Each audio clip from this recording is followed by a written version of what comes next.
विसरण। विसरण देखिए पदार्थों के अणुओं का, पदार्थ के अणुओं का, अणुओं से मिलकर पदार्थ बनते हैं, तो पदार्थ के अणुओं का अधिक सांद्रता वाले स्थान से, कहाँ से, अधिक सांद्रता वाले स्थान से कम सांद्रता वाले स्थान की ओर गमन विसरण कहलाता है। विसरण किसे कहते हैं?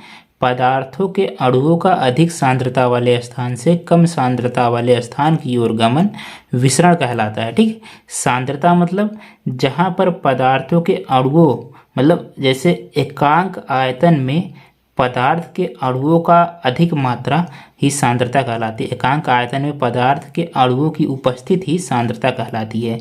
मतलब एक एकांक आयतन में जितना पदार्थ के अणु उपस्थित हैं वही क्या कहलाएगी? उसकी सांद्रता कहलाएगी। जितने अधिक अणु उपस्थित रहेंगे उसकी सांद्रता उतनी अधिक रहेगी, और जितने कम अणु उपस्थित रहेंगे उसकी सांद्रता उतनी कम रहेगी। वही कह रहा है, पदार्थ के अणुओं का अधिक सांद्रता वाले स्थान से कम सांद्रता वाले स्थान की ओर गमन विसरण कहलाता है। ठीक, जब तक सांद्रता समान ना हो जाए यह क्रिया चलती रहती है। जब तक सांद्रता समान ना हो जाए यह क्रिया चलती रहती है। कौन सा क्रिया?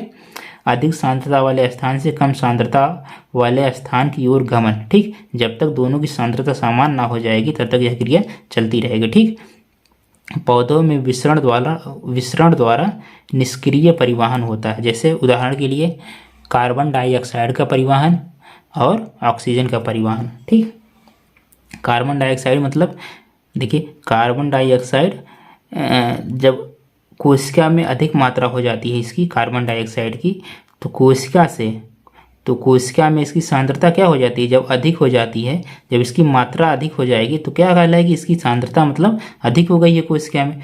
तो कोशिका से बाहर, ठीक, कोशिका से अधिक सांद्रता वाले स्थान से कम सांद्रता वाले स्थान की ओर गमन क्या कहलाता है? विसरण। तो कोशिका में CO2 की मात्रा अधिक है, ठीक, तो कोशिका से बाहर इसको निकाल देगा। ठीक, चयनात्मक पारगम्यता का गुण होता है, तो उसी के थ्रू कोशिका जो है CO2 को बाहर निकाल देगी। ठीक, और तब तक निकालती रहेगी जब तक बाहर और अंदर CO2 की सांद्रता बराबर ना हो जाए। ठीक, और नंबर दूसरा ऑक्सीजन।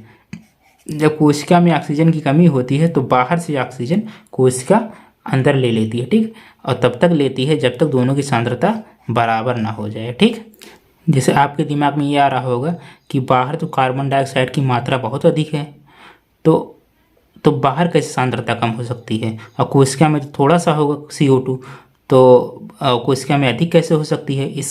तो ऐसे मत देखिए, इसको ऐसे देखिए, मतलब एकांक आयतन में जैसे बाहर वातावरण में एकांक आयतन में जो है CO2 की मात्रा कितनी है, और कोशिका में एकांक आयतन में CO2 की मात्रा कितनी है। तो कोशिका में एकांक आयतन में CO2 की मात्रा वातावरण में एकांक आयतन में CO2 की मात्रा की अपेक्षाकृत बहुत अधिक होती है। ठीक, जब इसकी एकांक आयतन में अधिक हो जाएगी CO2 की मात्रा तो कोशिका से क्या होगा? यह CO2 बाहर जाने लगेगा। उसी प्रकार से जब ऑक्सीजन की मात्रा कोशिका में कम हो जाएगी, ठीक, और तो बाहर से वातावरण से अंदर की ओर आने लगेगा CO2। ठीक, यही क्या कहलाता है? विसरण कहलाता है। मतलब विसरण के थ्रू ही हम कार्बन डाइऑक्साइड को बाहर निकालते हैं कोशिका से और ऑक्सीजन को अंदर ले जाते हैं कोशिका में। ठीक, विसरण के थ्रू। नंबर दूसरा है प्रासरण, ऑस्मोसिस। जल विलायक के अणुओं का विलायक किसे कहते हैं? विलायक तथा विलेय। विलायक जो घोलता है वस्तु को, विलेय जो घुलता है। जैसे विलायक जो है जल हो गया, और विलेय क्या हो गया? चीनी, नमक और कंकड़, पत्थर, रेत, ये सब विलेय हो गया। जो भी जल में घोला जाएगा वो क्या कहलाएगा? विलेय कहलाएगा, और विलायक जो घोलेगा उसको वह विलायक कहलाएगा। ठीक, तो जल क्या है? विलायक। जल यानी कि विलायक के अणुओं का उसकी अधिक सांद्रता वाले स्थान से अर्धपारगम्य झिल्ली द्वारा कम सांद्रता वाले स्थान पर जाना परासरण कहलाता है। अब आप सोचेंगे दोनों तो सेम है, विसरण और परासरण, क्योंकि दोनों में अधिक सांद्रता वाले स्थान से कम सांद्रता वाले स्थान की ओर गमन हो रहा है। लेकिन उसमें क्या था? पदार्थ के अणुओं का था, और इसमें जल या विलायक, मतलब इसमें जल विलायक के अणुओं का। ठीक है, तो इसमें जल विलायक के अणुओं का अर्धपारगम्य झिल्ली द्वारा अधिक सांद्रता से कम सांद्रता वाले स्थान पर जाना क्या कहलाता है? परासरण कहलाता है। ठीक, यह प्रक्रिया तब तक चलती रहती है जब तक कोशिका झिल्ली के दोनों ओर के घोल की सांद्रता बराबर नहीं हो जाती। ठीक, यह प्रक्रिया तब तक चलती रहती है जब तक कोशिका झिल्ली के दोनों ओर घोलों की सांद्रता बराबर नहीं हो जाती। विलायक मतलब जल के अणुओं का। ठीक, विलेय मतलब विलेय के अणुओं का नहीं, जल के अणुओं का। जल की मात्रा जहाँ पे अधिक होगी वहाँ से जहाँ पे जल की मात्रा कम होगी उधर जाना, ठीक, परासरण कहलाता है। ठीक, जहाँ पे जल की सांद्रता अधिक होगी, जल यानी कि विलायक की सांद्रता जहाँ पे जिधर अधिक होगी उधर से जिधर विलायक की सांद्रता कम होगी उधर जाना ही परासरण कहलाता है। ठीक, परासरण दाब। ठीक, परासरण दाब किसे कहते हैं? Osmotic pressure. वह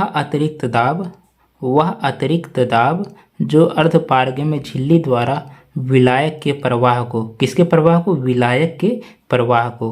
विलायक मतलब जल के प्रवाह को विलायक से विलयन में जाने से रोकता है। ठीक, दोबारा देखिए, अर्धपारगम्य झिल्ली द्वारा विलायक के प्रवाह को विलायक से, मतलब विलायक के प्रवाह को विलायक से, ठीक, विलायक से विलयन में जाने से रोकता है। मतलब जहाँ पे जल की सांद्रता अधिक है वहाँ से, और जहाँ पे जल की सांद्रता कम है वहाँ जाने में जो बल रोकता है, उसको जाने नहीं देता, वही क्या कहलाता है? परासरण दाब कहलाता है। ठीक, विलायक के प्रवाह को विलायक से विलयन में जाने से रोकता है। ठीक, विलयन में जाने से रोकता है, परासरण दाब कहलाता है। ठीक, परासरण दाब या विलयन की सांद्रता के आधार पर विलयन 3 प्रकार के होते हैं। परासरण दाब या विलयन की सांद्रता के आधार पर विलयन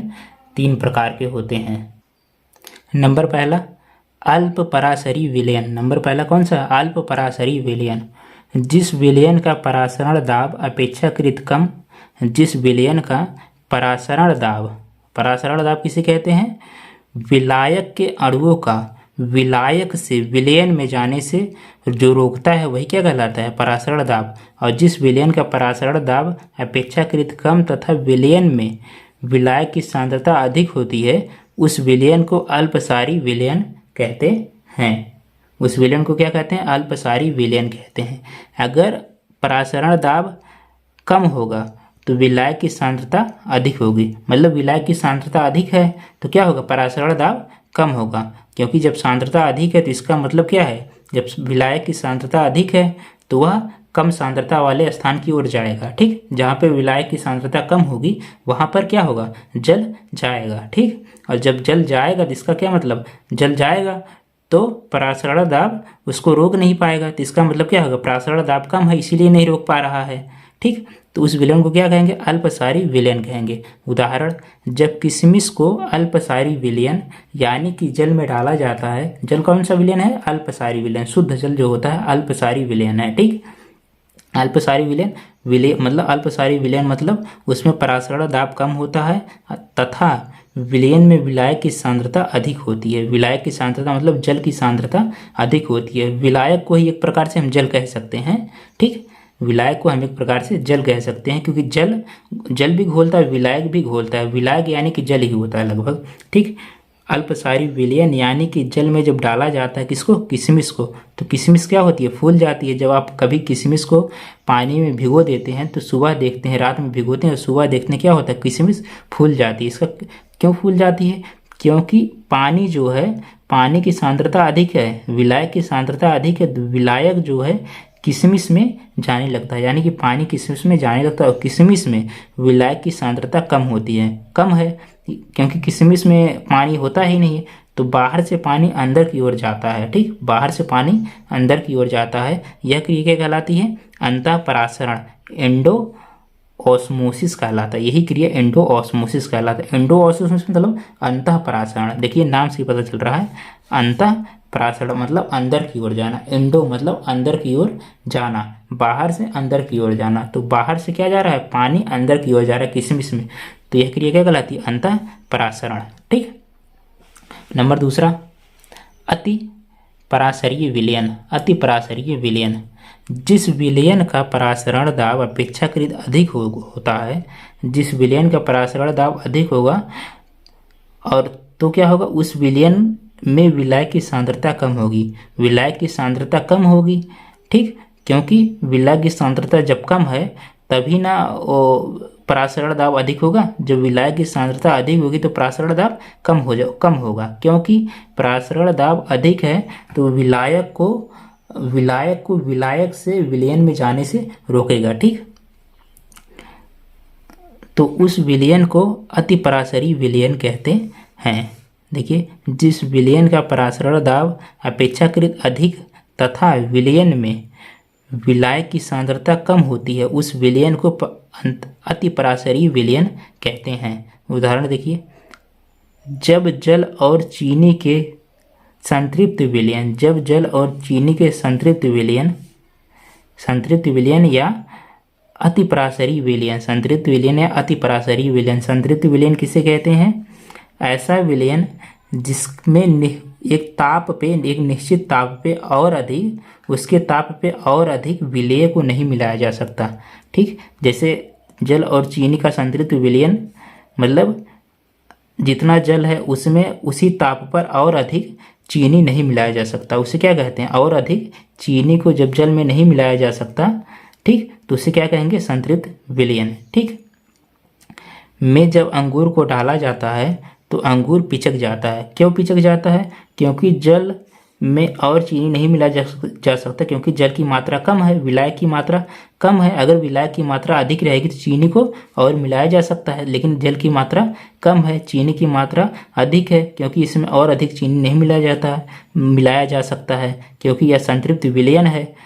तो अंगूर में क्या होता है, पानी की मात्रा अधिक होती है, क्योंकि अंगूर में पानी की मात्रा अधिक होती है, तो अंगूर से जो है पानी जो है और जल और चीनी के मतलब संतृप्त विलयन में जाने लगता है। ठीक, मतलब जल और चीनी में जाने लगता है। अंगूर से पानी की मात्रा जल और चीनी में जाने लगता है, इसीलिए अंगूर क्या होता है, पिचक जाता है। आप कभी एक्सपेरिमेंट करके देखना, जल और चीनी का एक घोल ले लेना, ठीक, संतृप्त विलयन बना लेना और उसमें अंगूर को डाल देना, तो आप क्या देखेंगे कि ये अंगूर पिचक जाएगा, क्योंकि इसमें अंगूर की सांद्रता अधिक है। अंगूर में विलायक की सांद्रता अधिक है और जल और चीनी में विलायक की सांद्रता कम है। विलायक यानी कि जल, अंगूर में क्या है, जल की सांद्रता अधिक है और वो जल और चीनी में जल की सांद्रता कम है, इसीलिए अधिक सांद्रता से कम सांद्रता की ओर जाना क्या कहलाता है, परासरण कहलाता है। ठीक, अधिक सांद्रता से कम सांद्रता की तरफ विलायक जाएगा, तो इसलिए इस कारण अंगूर पिचक जाएगा। यह क्रिया बहिपरासरण कहलाती है। एक्सोऑस्मोसिस, यह क्रिया क्या कहलाती है, बहिपरासरण, मतलब जल का बाहर की तरफ जाना ही बहिपरासरण कहलाता है, और जल का अंदर की तरफ आना अंतःपरासरण कहलाता है। ठीक, और बाहर की तरफ जाना बहिपरासरण कहलाता है। ठीक, और नंबर तीसरा क्या है, समपराशरी विलयन। नंबर तीसरा समपराशरी विलयन, जब दोनों विलयन का परासरण दाब समान हो, दो विलयन, यह क्या होता है, परासरण दाब दो विलयन के बीच में होता है। ठीक, परासरण दो विलयन के बीच में होता है, जिसकी एक की सांद्रता कम होगी और एक की सांद्रता अधिक होगी। जब दोनों की सांद्रता समान तथा परासरण दाब समान होगा तो ऐसी विलयन को हम समपराशरी विलयन कहते हैं। समपराशरी मतलब समान, मतलब दोनों का परासरण दाब भी समान होगा और तथा सांद्रता भी समान होगी, ना विलायक इधर से उधर जाएगा ना विलायक उधर से इधर आएगा, तो ऐसा विलयन को हम क्या कहते हैं, समपराशरी विलयन। ठीक है, अगर आपको वीडियो पसंद आया हो तो प्लीज़ चैनल को सब्सक्राइब कर लीजिएगा और वीडियो को लाइक कर दीजिएगा। Thank you.